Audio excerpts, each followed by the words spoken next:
Arestado ang isang Chinese na nangikil raw ng mahigit 14 na milyong piso sa kapwa Chinese sa Malate, Maynila. Narito ang unang balita ni Von Aquino. Pasado hating gabi ng arestuhin sa tapat ng isang hotel sa Malate ang Chinese na si Sun Kai. Si Kai sangkot sa pangingikil sa kanyang kapwa Chinese na isang operator sa Philippine Offshore Gaming Operator o POGO. Pinasakay namin tong victim sa van and then we parked doon sa kanyang temporary hotel na tinitirahan.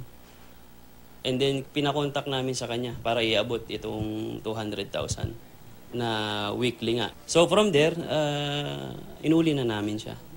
Ayon sa CIDG Manila, inireklamo ng pangingikil si Kai ng halagang 2 million yuan o mahigit 14 million pesos. Nagbigay naman daw ang biktima pero muli raw humirit ang suspect ng 200,000 piso kada linggo kaya't nag-report na siya sa mga pulis.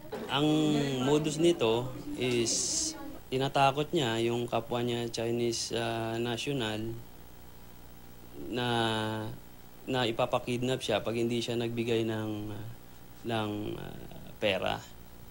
So from that, doon nag-stem yung aming operation.